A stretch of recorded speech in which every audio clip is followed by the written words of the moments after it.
அனைவருக்கும் வணக்கம். இன்றைய வகுப்பில் புணர்ச்சி விதி படிக்க வைக்கிறோம். விதியை படிச்சிடலாம். தனிக்குறில் முன் ஒற்று உயிர் வரின் இரட்டும் உடல் மேல் உயிர் வந்து ஒன்றுவது இயல்பே. இதுதான் விதி. இதனுடைய விளக்கம் என்னன்னு பார்க்கலாம்.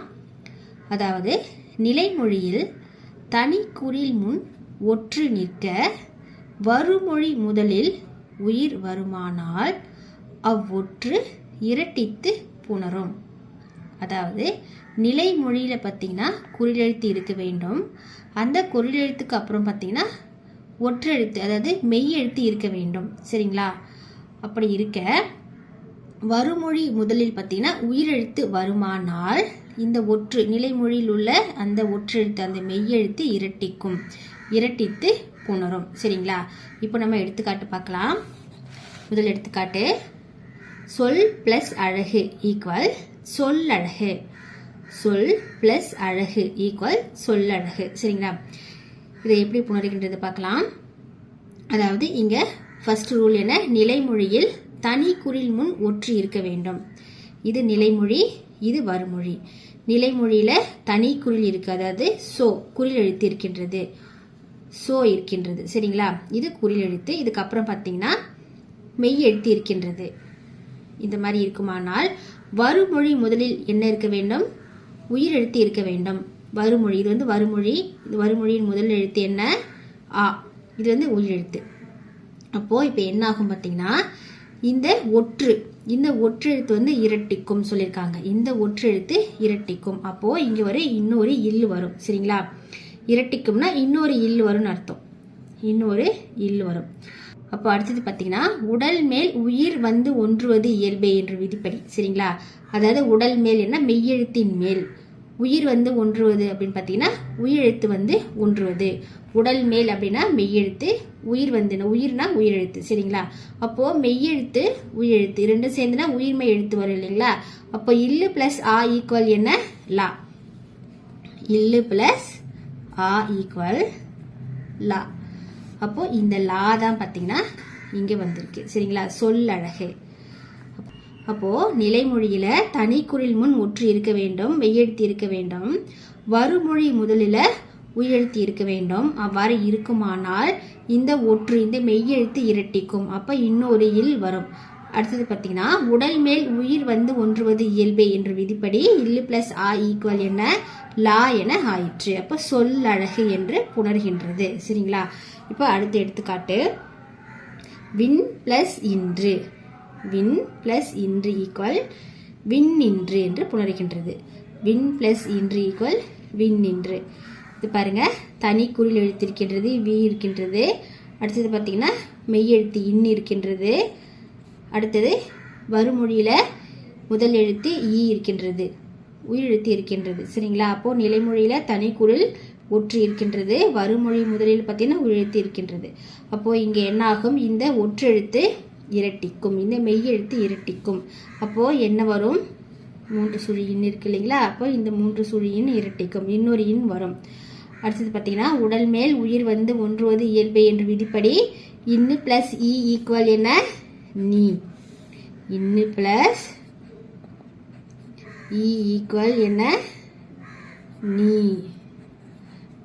உடல் மேல் உயிர் வந்து ஒன்றுவது இயல்பே. உடல் மேல்னா மெய்யெழுத்து, மெய்யெழுத்தின் மேல் ஒரு எழுத்து வந்து ஒன்றுவது இயல்பே என்றும் விதிப்படி நீ என புணரிற்று. சரிங்களா? அப்போ விண் இன்று என்று புணரும். அடுத்தது பொன் பிளஸ் எழில். பொன் பிளஸ் எழில் ஈக்குவல் பொன்னெழில். சரிங்களா? அப்போ இங்க நிலைமொழியை பாருங்க, தனிக்குறில் ஒற்று இருக்கின்றது. நிலைமொழியில தனிக்குறில் அடுத்து ஒற்று இருக்கின்றது. அடுத்து வருமொழி முதலில் முதல் எழுத்து எழுத்து இருக்கின்றது, ஏ இருக்கின்றது. அப்போ இந்த ஒற்று, இந்த மெய்யெழுத்து இரட்டிக்கும், இந்த மெய்யெழுத்து இரட்டிக்கும். இன்னும் வந்துருச்சு. அடுத்தது உடல் மேல் உயிர் வந்து ஒன்றுவது இயல்பே என்ற விதிப்படி இன்னு பிளஸ் ஏ ஈக்குவல் என்ன? நே. இன்னு பிளஸ் ஏ ஈக்குவல் நே என புணர்கின்றது. பொன்னெழில் என ஆயிற்று. சரிங்களா?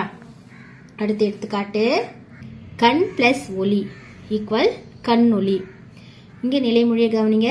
தனி குறில் ஒற்று இருக்கின்றது. சரிங்களா? அப்போது குறில் எழுத்துக்கு அப்புறம் என்ன இருக்கின்றது? ஒற்று எழுத்து இருக்கின்றது. குறில் எழுத்து தனித்து இருக்க வேண்டும். அடுத்தது ஒற்று எழுத்து மெய் எழுத்து இருக்க வேண்டும். சரிங்களா? இப்போது இன் இருக்கின்றது இல்லைங்களா? நிலைமொழி முடிஞ்சிருச்சு. அடுத்தது வருமொழியை கவனிங்க. வருமொழி முதலில் உயிர் எழுத்து இருக்க வேண்டும். இங்கே ஓ இருக்கின்றது. சரிங்களா? அப்போது இந்த இன்னு என்ன ஆகும்? இரட்டிக்கும். நிலைமொழியில் உள்ள இன்னு இரட்டிக்கும். அப்போ இன்னொரு இன் வரும். சரிங்களா? அடுத்தது பார்த்தீங்கன்னா உடல் மேல் உயிர் ஒன்றுவது இயல்பே என்னும் விதிப்படி இன்னு பிளஸ் ஓ ஈக்குவல் என்ன? நோ. சரிங்களா? இன்னு பிளஸ் ஓ ஈக்குவல் நோ. அப்போ இந்த நோ தான் பார்த்தீங்கன்னா இங்கே வந்திருக்கு. கண்ணொளி என புணரிற்று. அடுத்த எடுத்துக்காட்டு வின் பிளஸ் ஆதி ஈக்குவல் விண்ணாதி. இங்கே பார்த்தீங்கன்னா தனி குறில் ஒற்று இருக்கின்றது நிலைமொழியில். வருமொழியின் முதலில் உயிரெழுத்தான ஆ இருக்கின்றது. இப்போ என்னாகும்? இந்த இன்னு இரட்டிக்கும். இன்னு இரட்டிக்கும். உடல் மேல் உயிர் ஒன்றுவது இயல்பே என்னும் விதிப்படி இன்னு பிளஸ் ஆ ஈக்குவல் என்ன ஆகும்? நா என்று புணரும். சரிங்களா?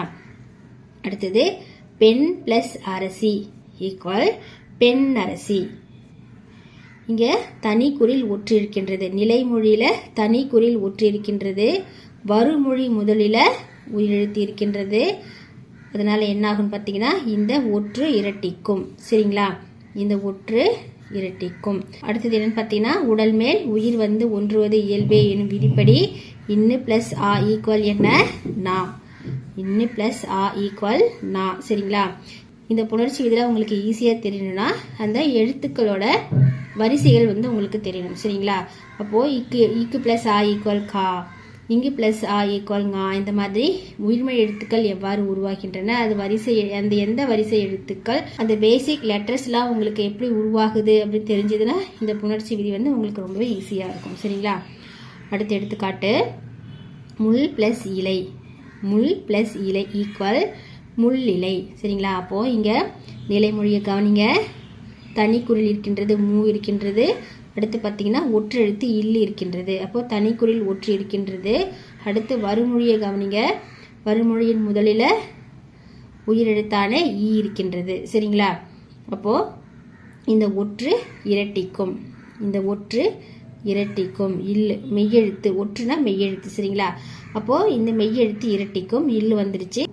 அடுத்தது பார்த்தீங்கன்னா உடல் மேல் உயிர் ஒன்றுவது இயல்பே எனும் விதிப்படி இல்லு பிளஸ் இ ஈக்குவல் என லீ என ஆயிற்று. சரிங்களா?